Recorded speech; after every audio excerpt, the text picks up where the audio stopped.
Hey everyone, and welcome back to Country Music Made Me. Thank you so much for joining us once again. As always, please be sure to like, share, follow, subscribe to us wherever you are listening. You can leave us a review, a rating, tell your friends, your family, your neighbors to come on over and have a listen. That support is huge. Today, we're joined by Drew Green. Now, he got his big break as a songwriter back in 2018 when Florida Georgia Line cut his single, Colorado. That led to a publishing deal later that year, and that eventually led to a record deal at the beginning of 2020. Now, even with the shutdown, the pandemic, everything that was going on, Drew still saw success with his debut music. He released his very first EP, Dirt Boy Volume 1, and now in 2021, he just released Volume 2. We had a chance to talk to him about the journey and what it was like to sign that record deal. So please enjoy our conversation with Drew Green.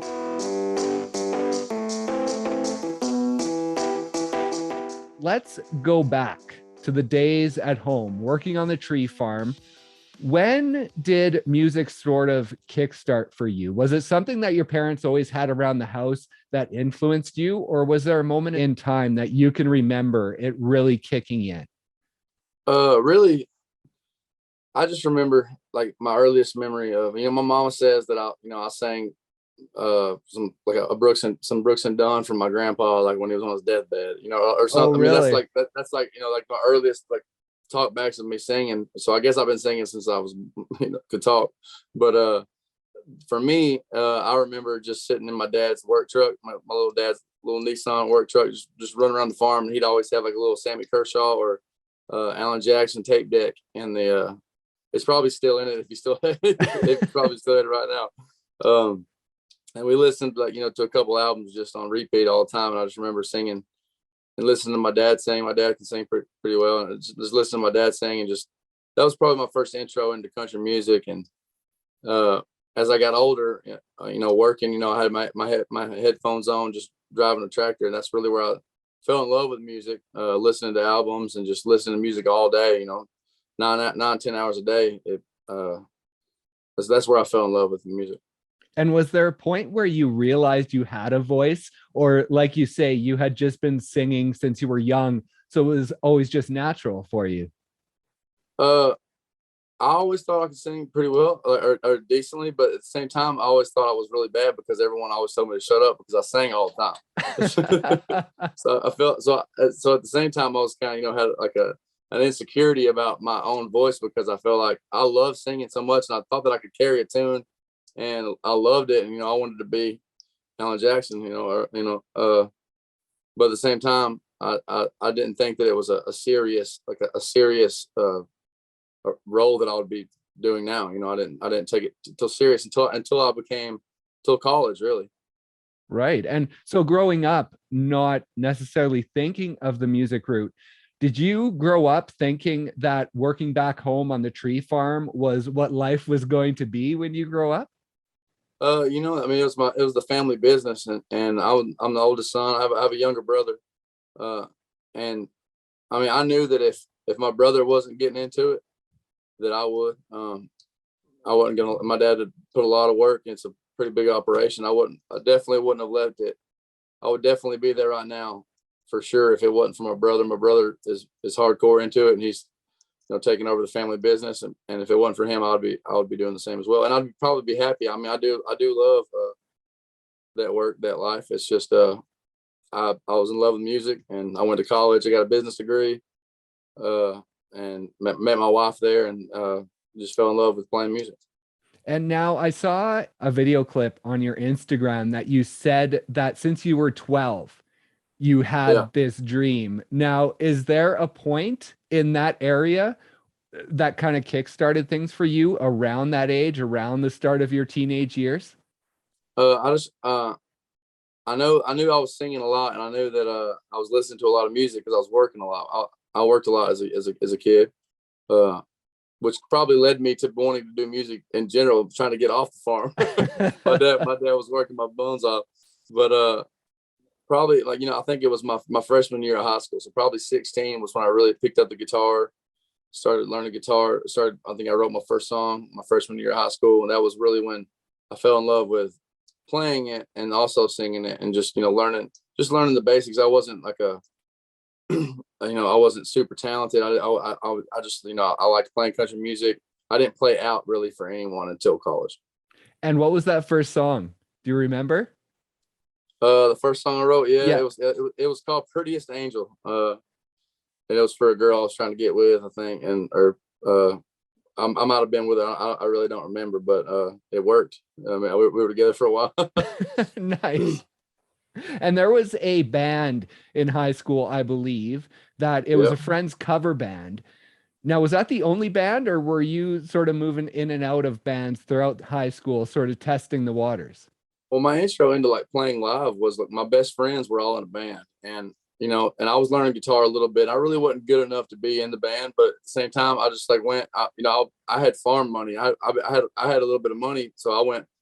I went and bought a super nice Gibson, a big Marshall half stack, and was like, "Yo, I'm in the band. I'm ready." Like we had. I remember we had. All I remember is having homecoming. Homecoming was coming up, and my friend's band was playing homecoming, and they needed another guitar player. They wanted another guitar player. There was a few guys that we were friends with trying it out, and I got the gig. I was kind of like the rhythm guitar player, but at the same time, it wasn't country. It was a like a Puddle of Mud, Breaking Benjamin, Chevelle cover, like a Oh, cover okay. band. And then we also started writing our own music. The lead singer was writing his own music, and so I kind of learned a little bit of writing from him and from that aspect. And we kind of broke up when college happened. We all, one went to the army, one we all split ways, but it was good. We were actually really good for a garage. We were like a garage band, practiced every day. Like just it was awesome.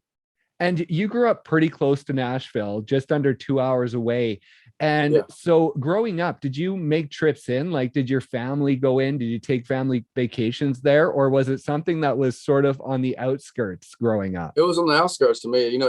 I was actually just talking about that today. Like, most people are not from here, and most people didn't know anything about Nashville. And I was kind of the same way. I knew that Nashville was the home of country music, and I knew that it was a really big music scene, but I didn't have a clue what that really was, until even almost after college, until I started playing downtown. And so going into college, what was the point where things started to turn from just sort of playing for fun in bands and doing writing on the side to maybe this would be a cool career? Maybe this is something I would want to do. Well, I started doing singing country a little bit more. I started singing downtown. While I was in college, I was driving 2 hours. I kind of got a gig at Tootsie's, and I was singing a lot and not really putting focus into school. So I had to quit Tootsie's for a little bit. So I started picking up some college gigs, and all the music scene. I went to school in Tennessee Tech in Cookeville, Tennessee. Yeah. And the music scene was actually pretty good there. There was a lot of bands, and they were all kind of like Dave Matthews cover bands. They were all really good. And there was one big college bar there called Spanky's, and that's where everybody wanted to play. That was like the hot spot. And I was playing at another bar like on Tuesday nights, and it started picking up traction. And the guy that owned Spanky's heard about it and called me up and tried to get me over there, and he gave me a night. And I remember the night that I played was like, college night or whatever. So it's already going to be busy, but it turned into like an absolute party. I mean, the biggest night of like at my time was I was worried. I mean, they called the cops 3 times. There's people on the rafters. I mean, it was like an absolute friggin' hoedown. It was awesome. And he hired me. He was like, I want to hire you, but I can't put you on a college night because it's just too like I'm gonna lose my job. Right. So they put me like on a Wednesday, which was like the worst night. And it turned into be like the new. I mean, it was my college was a really good learning experience for me, playing just me acoustic 4 hours, for nothing, and had a blast. I mean, and that's really where I thought to myself, I could maybe do this. I've actually got a little following, like singing other people's songs. And I feel like maybe I could. I mean, that's where I kind of got the dream of maybe I can do this. And so how many years after college you went out and you got a job in a bank and did the 9 to 5 job, get a life? How many years did you do that before the promotion came up and you were like, nope, not doing that. I'm going to Nashville, or I'm switching to country music, because you were already working in Nashville, right? Right. Yeah. I kind I was still playing in the college bars like once a month while I was working at the bank, and I still missed it and I loved it. And I started writing a little bit more by myself, and I talked to my wife about it, and she probably knew it was coming before I did, but uh, I, I just kept talking about it and talking about it, and she's like, "Well, if you just want to do it, baby, do it." And I got promoted, so like the job was great. I mean, I had a good future at a bank, and I actually enjoyed it. But music, I couldn't just not do it. It would have been, I would have regretted it every day, and so glad now, obviously, that that I made that decision. But it was awesome. And It's awesome now. was that around 2013 that you made that switch? Yeah, 2013. I would say I graduated in 2011, so college in 2011. So yeah, 2013 or 14, the beginning of 14, I would think, was whenever I said I called Tootsie's back up, and I hadn't talked to him in 2 years, and was like, I'm trying to get a gig back, and I walked into the luckiest gig, like 6 to 10, Tuesday, Thursday, Friday, Saturday, the back room, great band, and which is where I met Hunter Phelps, who had the 10 to close gig. And he heard a song that I wrote for my wife. I mean, at this point, I had maybe written 5 songs ever, and Okay. by myself. I'd never co-written before ever. And he came up to me before his gig and was like, "Hey, you write a lot?" And I was like, "Yeah, but not just by myself. I never wrote with anybody ever." And he's like, "Well, do you want to write tomorrow?" And I was like, "Yeah." And he came over to my house the next day. He drove I lived in Lebanon at the time, so it's about 45 minutes. He drove to my house, and we wrote every day for a year. I feel like we wrote a lot together, and that's where I became obsessed with songwriting to another level of like where I was writing 2 or 3 songs a day. I was writing all the time, and Hunter's about a year ahead of me, and he signed a big publishing deal with Ashley Gorley, and he kind of helped me. He's my call. He was my call at the time. Like, what should I do now? Like, who should I meet with? Because he was he went through the ringer a little bit before me. Because when you sign a publishing deal, they send you to everybody, all the big writers in town, to get try to find your clique, where you're good at, who you're friends with, Right. And we kind of had different paths a little bit, but we're still really close. That's awesome. And I saw the first post on your Instagram is from 2014, and it's you in the studio. Now, what was that at that point in 2014? You're starting to write, but were you also thinking about trying to start that artist career as well? Yeah, for sure. I mean, that's been the dream. That's what, the artist gig is what fuels my writing, but I'm obsessed with writing. So, I mean, it's like it kind of took over, and I wrote probably 100 songs between that little short period. And Hunter was producing his EP at the time I don't think he wound up putting it out either, but that's where it's called trial and error. Is what I call it. That's where you spend a lot of money and realize, oh, I spent a lot of money. Why did I do that? Like Right. learning, and no one's hoodoo. I mean, I'm actually really, really like almost best friends with the guy that produced me then. And he was doing his job, and I spent a lot of money, produced an EP that we thought was really cool that me and Hunter wrote, and never put it out. Never. I mean, it was like, I look back on it, and I know everything happens for a reason. I believe in that, and but at the same time, I wonder what. I mean, I don't know. It might have took off. I kind of got stumped on it because I had a song. I remember having a song called "Shake It Off," and it was like a big country like line dancing kind of vibe, like a Oh, Save a okay. Horse Ride a Cowboy kind of thing. Oh, okay. And I was in the studio. I remember that year I was in the studio singing it when the producer came through the other end of my headphones. Was like, "Hey, come here." And I was like, "Dude, look." And it was Taylor Swift had just put that song out. And I was just like, "No." And at the time, that's when you're young, and you don't. I mean, I didn't really know my sound, and Right. Yeah. and me as an artist, me as a songwriter, even really. And at the time, you're just like, my life's over, like, dreams are crushed. But that's the definition of the music business, of getting told no and dealing with stuff like that for a long time before you really find yourself. Yeah, exactly. And in 2018 is when things started to get going. And you did release a song in 2018 called Just Talking. Yeah.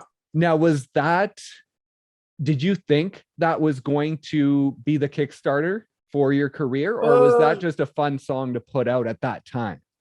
It was kind of like my first little baby that I thought that was like a different for me as a writer at the time. I thought it was like, you know, an intro into Drew Green, like a little thing that Drew Green could do.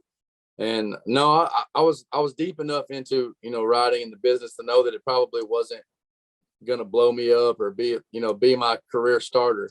I didn't even have a publishing deal at the time. Right. I'd went through the ringer of publishers and met with a lot of publishers at the time, and nothing happened. And I kind of got in a down point. I was like, well, I guess I'm just gonna try the artist thing independently and see what happens. And so I put that song out, and it did good. It was a cool thing. Just like it kind of helped. It really didn't help me start at the same time while that was happening. I was also writing a lot, and the big, like my first cut happened, and which was also independently. I didn't have a publishing deal, but I just Hunter was good friends with Hardy, with Michael Hardy, and one day at a bar, I was just talking to them about an idea that I had, and we went and wrote that song. And so Hardy and Hunter kind of helped me. I definitely owe them. I wouldn't probably be here talking about it. That one moment of me getting my first. Most people have to get, you know, a lot of little cuts or like get known more. And I walked right into a Florida Georgia Line, biggest duo, biggest band of country music at the time, cut, and you know, that was a good way to start, you know. Yeah, for sure. And what was the feeling when you heard that they were putting that song on hold? It was crazy. I mean, really, I remember I was about to have my first son, so it was 4 years ago, and I just remember Hardy calling me and being like, I don't remember 100%, but I know I was literally, when I say fixing to have a baby, I think I was having a baby in like 30 minutes. Really? Yeah, like I mean, like really, and but he, you know, but I knew he called me twice and I answered it, and he's like, "Yo, I think," he said, he might have mentioned like Jason Aldean and Kid Rock might have put it on hold. Like we're gonna do like a duo thing together or something on it. Like that was the topic, and then literally, you know, like by the end of the day, he called me back and was like, "Never mind, Florida Georgia Line, just put it on like hard hold. They're gonna cut it for sure." Which at the time had so many potential cuts up to that point where I'm just like, okay, you know, like I didn't take it to heart because like there's a lot of times where that the definition of Nashville country music is, you know, this is happening. No, it's not. Right. And Yeah. don't happen, you know. And so it's I don't really think about it until it does anymore, you know. And but when I had to write with Hunter one day, and I'd almost forgotten about it in a way. Like I was like, you know, it'd probably been 3 months since he told me that, and I wrote with Hunter one day, and he's like, "Hold on, I got to swing over by Big Loud real quick," which is a record label, which was at the time Florida Georgia Line's manager worked at. And so he's like, "I got to swing by some papers." And I didn't think nothing about it, and I went over there, and here comes Hardy walking down the street with a big old beer, and I was like, "What are you doing?" And he was like, "Man, your life's about to change, bro." And I was like, I still it didn't even click. And I look over, and Joy Moy, which is their producer, was up in this studio across the street. And he's like, they like surprised me, took me across the street. We got to watch them record it. It was, you know, it was an awesome day. Wow. So you were actually in the studio when FGL recorded the song? Yeah. The band, like the full band was in there. Yeah. Wow. It was awesome. And so what was it like, not even that day hearing it being played, but when you heard the finished produced track, what was that moment like? We all got surprised on that because we knew that it was going to be on the album at this point. We heard him record it. We knew it was going to be on the album. And then we knew that. So Hardy wrote another song called Simple, which was the first song of that album that came out. But they put like a little party pack of like that and a little combo. And they added Colorado with Simple, the first release off that album, the first day. And we didn't know it until the day up. And so and none of us did. Like not one of us. We didn't know it until it was out. So it just came out. It wasn't like it's coming out tomorrow. Like you know, so it was, I think I was in the middle of writing a song like at 9 o'clock at night, just grinding with somebody. And so I was like, dude, your song just came out like right now. Like at 11, it was probably 11 o'clock at night on a Friday. I was probably working. And I remember I stopped the write real quick, started partying. That is awesome. And that led in to your publishing deal in later in 2018. Now, you talk about sort of the ringer that you had been put through to that point of dealing with publishers and trying to get a deal.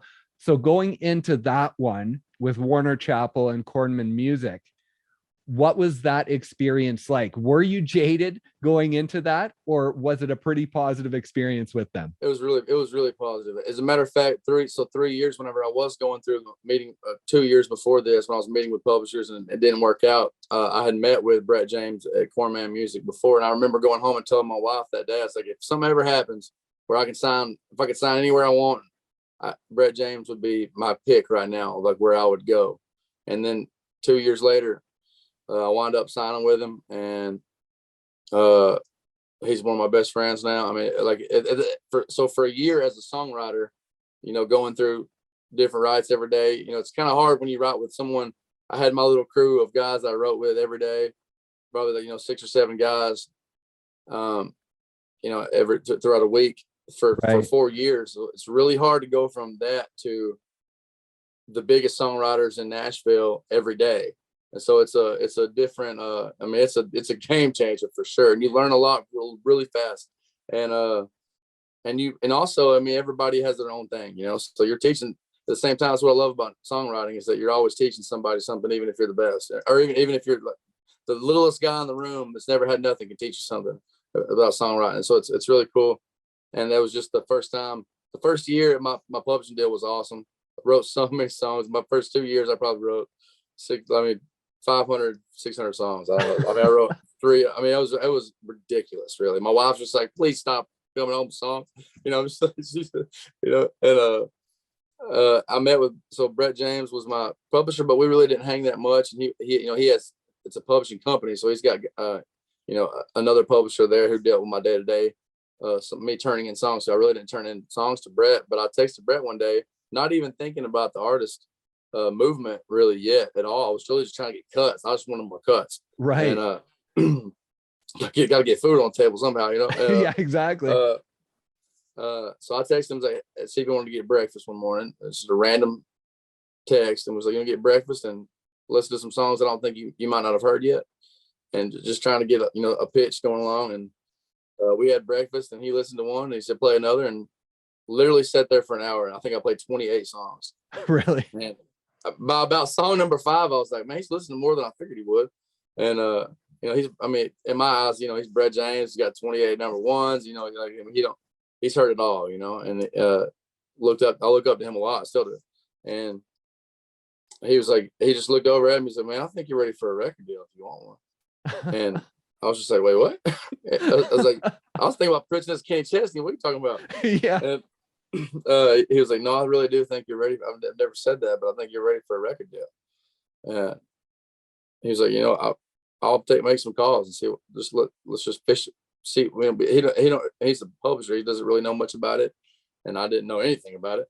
And he made a call Monday, and it was with Jim Catino of Sony, who he was friends with, and he just kind of just said, check this guy out, see what you think. And Jim flipped and called him back and was like, holy crap, where's this guy been? And he said, we'll sign him right now. But we actually just signed like 4 or 5 people. So he's like, I will say though, like just being a friend, that if I sign Drew right now, it's going to be 6 months to a year before we can even look into him, because we just signed so many people. And he said, however, Justin Timberlake just did a merger deal with Sony, and Justin Timberlake's label was called Villa 40, and they just did a merger label, and they only had one act at the time. And they said, if you can get, I think they might like Drew a lot, and if they like Drew, if Justin likes Drew and wants to sign Drew, then maybe we can push Drew up a little bit farther, because it's JT, and they're trying to get that project rolling, And so Brett met with Joe Fisher, which is the VP, I guess, of that, on Wednesday the same week. And then it went really good. And he's like, they want to meet tomorrow. So I met with Sony and Villa 40 on Thursday. We had a bunch of beers and hung out and talked. And Brett told me that night, he was like, we probably won't hear anything for like a month. Right. And a couple of weeks. And I was like, great. And then literally before I got home, he called me back and was like, hey, they want you to play at Sony at 8 a.m. tomorrow. And I was like, dude, there's no way. It's like 11 o'clock at night. I haven't even, I mean, I was a songwriter 5 days ago. Hold on. Right. So Yeah. and now I'm trying out for a record deal. He thought, in my head, I'm trying out for a record deal tomorrow at 8 o'clock. He's like, you got to do it. You can't say no. And I was like, you're right. And so he's like, meet me at Corn Man at 7 o'clock. And so I got there at 7 a.m. and ran through some songs that I was going to play. And I just wrote one that week called Dirt Boy. And I said, I got one that you hadn't even heard yet that my gut's just telling me to play it. I know it's right. I know. And if it goes right, I'm playing it. He's like, well, you're stupid. He's like, no, play this song and this song, And we got in there and it felt right. I did it. And they kind of stopped me halfway through it and kind of offered me a deal, like a little verbal deal, just like saying they wanted to sign me. So I started, I teared up a little bit. It was emotional. It was a moment. It was an awesome moment. That is amazing. And so where to go from there, man? So much has happened since then. I know. I just it's crazy. that was the craziest week in the world, man. Really, it was most people, shop deals for years. I mean, and it was a week. I had a record deal in a week. And it was wild. That is insane. And so you signed that deal early 2020. I technically signed in November of 2019. Oh, okay. COVID hit the next day. Yeah. I mean, I was the last person they signed for a year probably. It was literally just like as soon as I signed, COVID hit, and it was just like, pause. So how scary was that for you as an artist who's just signed, who's finally got his big break? I mean, I remember calling Brett and being like, "Well, we're getting dropped," right. because you hear everybody, everybody's losing all their employees, like all these things. And luckily, I'm at a big label, and they could cover their and they kept me, and they weren't even thinking about dropping me. It was just me being internally paranoid about it. And we put out some music right in the middle of COVID, and and I like to look at it like everyone was listening, and it worked out. And my goal personally, just my own personal goal, not this is definitely not a label goal, but I was like, I would love to get 1 million streams in a year. Was like, that was my like end game goal for me. I was happy with, like that was, and we got way more than that. And it was awesome. I mean, I love my team. I love I love Sony. I love RCA. I'm at RCA now, and we're moving. And how cool was that throughout 2020 to have your music hit so well? Not only the first EP, Dirt Boy Volume 1, but also you put out a couple of demos later in the year, or this year, I guess it was. You put out a couple of demos that really hit. And so you were able to release them. And so without even, touring and getting your music out there, what was it like to have that support within a year that was so crazy? Well, when I signed my deal, I had 1,000 friends on Facebook, I think, and Instagram. Most people have 300,000 when they sign a record deal. So like that was my challenge, and Sony's challenge. For me, it's like, well, we got to build your fan base up like fast, like really fast. And so TikTok is huge, and TikTok was huge during COVID, so that was my end. And everyone's releasing songs, and everybody compares you to everybody else. When you have nothing. And at the time, I had nothing, so everybody said, "Well, so and so's doing this. Maybe you should try this. You should try this." And I was like, "Well, I ain't dancing. Nobody wants to see me dance." So I was like, I might just. TikTok's very raw. They want to see raw stuff. So I was like, well, I'm just gonna sing in my truck or something. And I put out. It was Valentine's Day, I think, and I put out a song that I originally wrote for Florida Georgia Line to try to get them to cut. Whenever I got my FGL cut, I wrote, I spent a couple months writing more FGL, so I was trying to get FGL cut. Right. And but that song kind of always stayed with me. I like that song a whole lot, and I put it in my first leak, and it took off. And it was like 80,000 followers on TikTok in one day or something, like something crazy. And I'm like, wow, TikTok is an animal. And Sony was happy with that. So we put that song out, and it did something. And then I wrote a song about moonshine, put it out, and it's going to be on the volume 2 that's coming out next week. So I'm excited about it. I love Hooch. Absolutely love it. Yeah. And the one thing that surprised me was Dirt Boy. I thought that was going to be more of a track-based song like some of your No. previous stuff, but it's more in the traditional country vein, which kind of Yeah, I surprised mean, me. it just, that song when we wrote it, it just is what it can't really go. It's one of those, some songs can go and do a lot of crazy things and some songs can't. And that's one of them, like it just feels right the way that it is. And we kind of left that one all like a lot more live based. You know, I do a lot of crazy stuff in the studio, and I like progression, and I grew up on hip hop too, but at the same time, that's country, and it's like my story, you know. So like it, you know, and it was my least pick of like what people would actually want to hear. But we've been on the road with Tenpenny, and it's like by far our best live song we play. It's the one that it's really showing me that it's got good potential, and will probably, I mean, it is going to be my first radio single. Nice. And Get Up and Get It. When you wrote that song, did you have your dad in the back of your mind for that one? It was kind of like me, you know, like my story of growing up, learning. Like it's like when I picture me as a kid, like learning to work on the farm, it's kind of like the first verse of that song, and it's just I wanted a hype track for Dirt Boy Volume 2. I love hype tracks, and I was like, I really wanted a hype track, and I had an idea called Get It, and and I don't know what that was, but I went in that day and we came out with Get Up and Get It, and I wasn't like I felt like a lot of stuff I was doing at the time, so I didn't really know, but I just got a lot of really good feedback from it, and now it's one of my favorites, man. It's my show opener. That's awesome. And how confident are you in the music you make, in having that diversity on your album, in having those track-based songs and having those more traditional country songs and being able to blend it all together? Well, me personally, my personal opinion is that country music to me is the lyric that's involved with it. Has nothing to me. Country music is not the instruments being played. It's what the person is saying. It's about the story and the lyric of it. And so you'll never hear me not write a country song. It's my lyric is because that's all I am. So like my music it might not sound what you're used to as a country music song, but lyrically it's country as it gets through and through. And so to me, in my eyes, if that ain't country, then well, you don't have to listen to it. But to me, I mean, there's nothing more country than what I'm saying, you know, and majority of my songs. That's awesome. And before we go, I have to ask you about Skew. Skew. Where did that come from? What was the first moment that came out of your mouth? I said that my whole life. Really, I didn't think nothing of it. I was actually in Arizona a couple of years ago, the same writing retreat, and one of my co-writers, Terry Joe Box, was like, "What is Skew? What is that? What is that?" And I was like, "What do you mean?" It's like hell yeah. What do you say? It's like cool. Like, you know, yeah, Skew.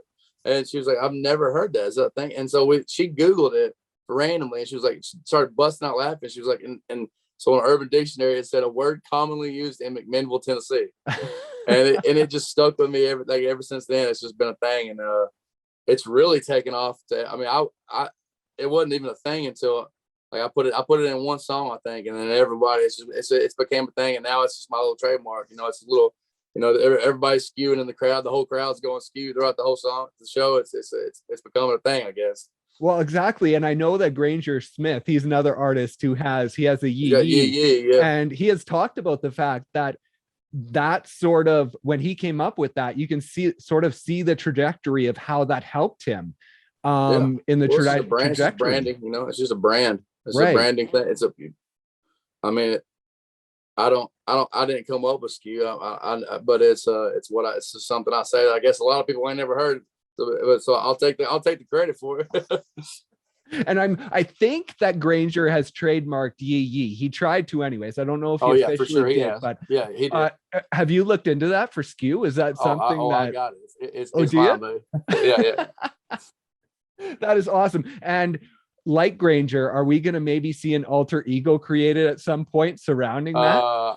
I wouldn't go that far. I mean, one step at a time. I mean, I mean, I love it, his alter ego, but at the same time, I don't see me doing that right now. No, I don't feel like I can just be me. I mean, right now.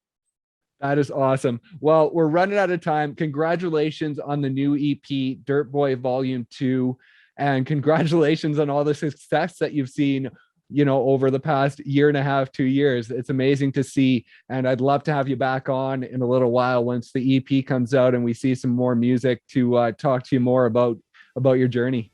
Yeah, man, I really appreciate it. So that was a cool follow through with it. I enjoyed it, Brandon. I appreciate you.